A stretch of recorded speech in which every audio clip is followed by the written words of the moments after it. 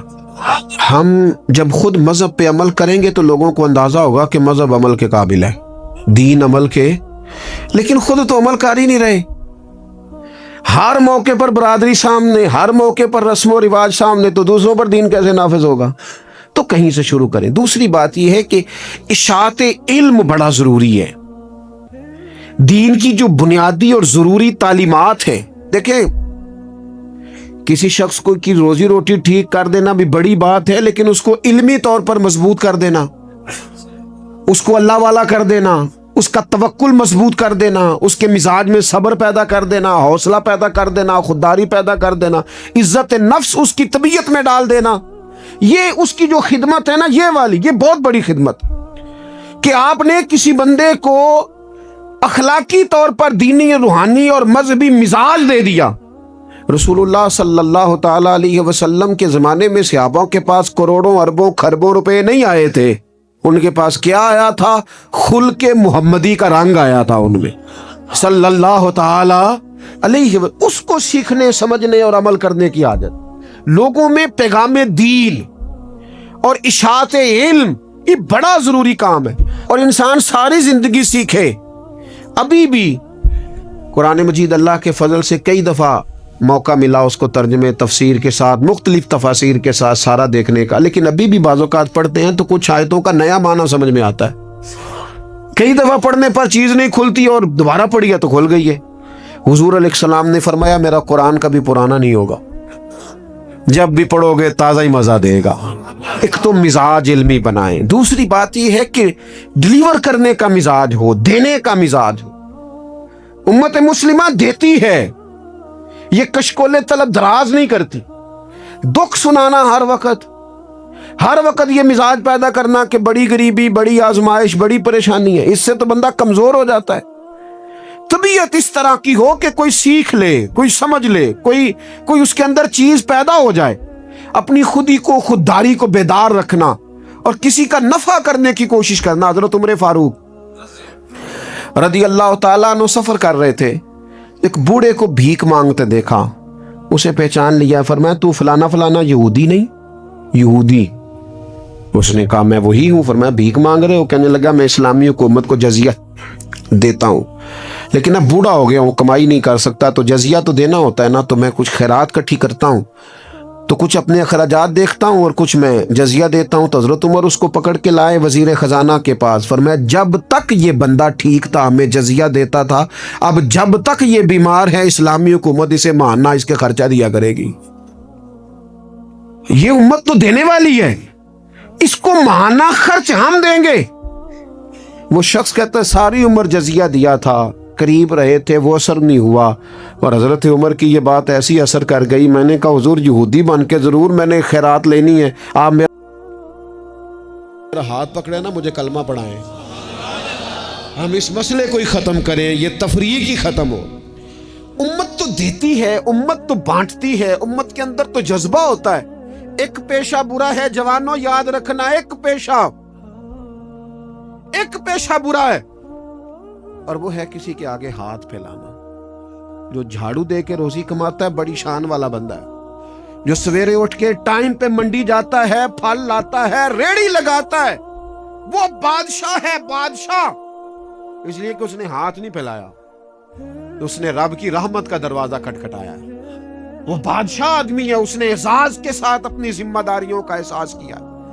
بڑا مزہ آتا ہے جب شام کو بندہ اپنی دکان بند کرے اور پھر چھوٹے چھوٹے نوٹ گنے, اور پھر ان میں سے نا, میں نے دیکھا ہے غریبوں کو, کہتے ہیں جی میں نا جی وہ 50 روپے روز دے رکھے نے اللہ دی راہ تے دینے نے, اور پھر اس میں سے وہ تھوڑے سے جب بچا کے کہتا ہے نا کہ آج میں نا مطلب 4 پیسے زیادہ ہیں, آج گھر پھل بھی لے کے جانا ہے. وہ جو ذائقہ ہے اسے کبھی محسوس تو کرو. میرے رسول پاک علیہ السلام نے فرمایا سب سے بہترین کھانا وہ ہے جو اپنے ہاتھوں کی محنت سے تو کما کے کھاتا ہے. اور فرمایا اللہ کے نبی حضرت داؤد علیہ السلام اپنے ہاتھوں کی محنت کر کے کما کے کھایا کرتے. امت کی یہ ذمہ داری ہے کہ امت مشقت کا مزاج بنائے, طبیعت بنائے, مشقت ذہن بنائے. ہمارے ہاں تو اب جناب وہ جدوجہد کا شوق نہیں, طبیعت نہیں, پڑھنے لکھنے تک کو لوگ بس ٹھیک ہے, برکت سے سارا کچھ چل رہا ہے. چوتھی بات آپ کی خدمت میں یہ عرض کرنی ہے کہ امت اگر چاہتی ہے نا عروج پائے,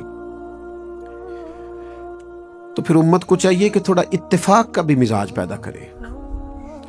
ہمارے ہاں نا فروعی مسائل میں بھی اتنا اختلاف ہے, اتنا رٹا ہے, کوئی بندہ دوسرے کو قبول کرنے کو تیار نہیں ہے. جھگڑا ہی جھگڑا, بحث ہی بحث. ایک گھر میں 4 لوگ رہتے ہیں اور چاروں کا مزاج مختلف ہے, چاروں کی پارٹیاں مختلف ہیں, چاروں کی سیاست مختلف ہے, چاروں کا مزاج مختلف.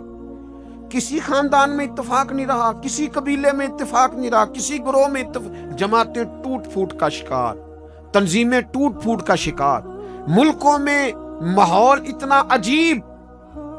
یہ میرا وطن ہے پاکستان, جن لاکھوں لوگوں نے قربانیاں دی تھیں وہ پوچھتے ہیں اس لیے تمہیں وطن بنا کے دیا تھا. وہ جو ہجرت کر کے آتے رستے میں قتل کر دیے گئے تھے, وہ سوال تو کریں گے نا قیامت کے دن کہ یہ حال کیا تم نے وطن عزیز کا, یہ کیفیات تم نے کی لوگوں کی. کوئی حال ہی نہیں. کبھی کوئی کسی کے خلاف بات ہے تو کبھی کوئی رسہ کھینچ رہا ہے تو کبھی کوئی کسی کے پاؤں کھینچ رہا ہے. خدا را کوئی استحکام. لوگ جوڑتے ہیں. بڑوں کا کام ہوتا ہے قوم کو جوڑنا, ان کو نظریاتی طور پر مضبوط کرنا, ان کی فکر کو مجتمع کرنا. رائے کا اختلاف ہو جانا کوئی بڑی بات ہے؟ زندہ لوگوں میں اختلاف ہو جاتا ہے, زندے جب لوگ ہوتے ہیں تو ان کی رائے مختلف, لیکن اپنی رائے کو دوسرے پہ مسلط کرنا, تھوڑا سننے کا بھی حوصلہ پیدا کرے تو کچھ اتفاق کا مزاج, کچھ تھوڑی دوسروں کی تعریف, کچھ تھوڑا کسی اور کو بھی قبول کر لینا, تھوڑا سا کسی اور کے بارے میں بھی کبھی اچھی رائے دے لینا, کبھی کہہ لینا کہ نہیں فلانا آدمی. جب لوگ بخیے ادھیڑ رہے ہوتے ہیں نا, فلانا بھی برا ہے, فلانا بھی برا ہے, فلانا بھی برا ہے, فلانا بھی برا ہے, تو میں اکثر کہتا ہوں یار تم نے اتنی جلدی کر دی سب کو برا کہنے کی, تمہیں پتہ نہیں لقد خلقنا الانسان فی احسن تقویم. رب کہتا ہے میں نے تو بڑا سونا انسان بنایا ہے اور تمہیں کسی میں اچھائی نظر نہیں آ رہی. اور امت وہ ہے جو رسول رحمت کی امت ہے, لیکن وہ چھوٹی چھوٹی باتیں, چھوٹی چھوٹی لڑائیاں, کچھ اتفاق. امت مسلمہ جب تک متفق نہیں ہوتی اپنی عزت کو کبھی بحال کر سکتی, جب تک ان کا اور اتفاق. چھوٹے چھوٹے ٹکڑوں میں امت کو بانٹ دیا گیا ہے, چھوٹی چھوٹی ریاستیں, چھوٹے چھوٹے گروہ, چھوٹے چھوٹے مفادات. جب تک یہ اتفاق نہیں پیدا کرتے اتنی دیر تک آگے بڑھا جا سکتا. اور 5ویں بات, جب تک مسافر منزل پر پہنچنے کی تڑپ نہیں نہ پیدا کرتا اتنی دیر تک منزل اس کے قریب نہیں آتی. اس امت کی منزل ہے کنتم خیر امت اخرجت للناس تأمرون بالمعروف وتنہون عن المنکر. اس امت کی منزل ہے دنیا کو خیر کا پیغام دینا, لوگوں کو برائی سے روکنا. اس کی منزل ہے. آپ سفر پہ جا رہے ہو نا جی, تو بندہ رستے میں قیام مختصر کرتا ہے, ضرورت کا کرتا ہے, بلا وجہ الجھاؤ نہیں پیدا کرتا. وہ کہتا ہے مجھے آگے بڑھنا ہے, مجھے کام کرنا ہے, آگے نکلنا ہے. وہ ادھر ادھر زیادہ وقت کا ضیاع نہیں کرتا, اس کو اپنے وقت پر پہنچنا ہے. اس کی کوشش ہوتی ہے کہ سفر جلدی ختم ہو. منزل مقصود جب لوگ طے کر لیتے ہیں تو پھر وہ جدوجہد کرتے ہیں کہ منزل ملے. منزل میں کیا کروں, کیسے عرض کروں. ہمارے ہاں لوگوں نے منزل کا تعین ہی نہیں کیا، منزل پیسے کو، شہرت کو، دولت کو بنایا۔ ہماری منزل تھی کہ ہم نے دنیا میں خیر پھیلانی ہے، ہم نے حق کی اذانیں دینی ہے، ہم نے لوگوں کو پیغام دینا ہے کہ اگر تم نے خیر سیکھنی ہے تو دروازہ رسول پہ آؤ صلی اللہ تعالی علیہ۔ لیکن ہمارا تو گھر کا جھگڑا ہی نہیں ختم ہو رہا، ذاتی رٹے ہی نہیں ختم ہو رہے، ہمارے اپنے روزمرہ کے مسائل نہیں ہمیں پیس کے رکھ، باہر نکلنے کو تیار ہی نہیں۔ بڑی سوچیں۔ اقبال کہنے لگے وائے ناکامی متائے کارواں جاتا رہا، اور کارواں کے دل سے احساس زیاں جاتا رہا۔ کہنے لگے مسئلہ تو یہ ہے کہ سارا کچھ لٹ گیا اور ہمیں احساس بھی نہیں کہ لٹ گیا، امت بکھر گئی، ٹوٹ گئی، اور احساس بھی نہیں کہ ٹوٹ گئی۔ کچھ کوشش، کچھ جد و جہد، کچھ آگے بڑھنا، کچھ ہمت کرنا، کچھ تھوڑا سا منزل کی طرف سفر کرنا کہ ہم اپنا جتنے لوگ آئے نا امت مسلمہ میں، انہوں نے خیر میں اپنا حصہ ڈالا۔ حضرت صدیق اکبر، فاروق اعظم، عثمان غنی، مولا علی، سعد بن ابی وقاص، حضرت ابو عبیدہ بن جراح، جناب معاذ بن جبل، حسنین کریمین، آگے آئیے حضرت عمر بن عبدالعزیز، امام بخاری، امام مسلم، امام ترمذی، امام اعظم، امام احمد بن حنبل، امام شافعی، اعلیٰ حضرت بریلوی۔ آپ دیکھیں لوگ اپنے اپنے دور میں اپنا حصہ ڈالا، وہ دین کا پیغام دور کے تقاضوں کے مطابق سناتے گئے۔ اگر وہ پیغام بغداد آیا تو غوث پاک نے ممبر سجا لیا، اگر وہ پیغام اجمیر آیا تو خواجہ معین الدین نے ممبر سجا لیا، اگر وہ پیغام پاک پتن آیا تو بابا فرید ممبر پہ بیٹھ گئے، دنیا کو اللہ اللہ سکھا دی۔ اگر وہ پیغام لاہور آیا تو سید حجویر مخدوم امم، گنج بخش فیض عالم، مظہر نور خدا، ناکسارا پیر کامل کامل آرا، رہنما وہ اذانیں دیتے رہے، اپنے اپنے حصے کی ڈیوٹی کرتے رہے۔ اب میری اور آپ کی باری آئی، سو کے وقت نہ گزار دینا، دیکھنا سوتے سوتے اسرائیل نہ آ جائے، دیکھنا کھانے پینے کے سفر میں ہی زندگی تمام نہ ہو جائے، دیکھ لینا پروگرام بناتے بناتے ہی سانسیں ٹوٹ نہ جائیں۔ اقبال تڑپ کے کہنے لگے، حضور کی بارگاہ میں کہنے لگے میری زندگی کا مقصد تیرے دی کی سرفرازی، میں اسی لیے مسلمان، میں اسی لیے مسلمان، میں اسی لیے مسلمان، میں اسی لیے نمازی۔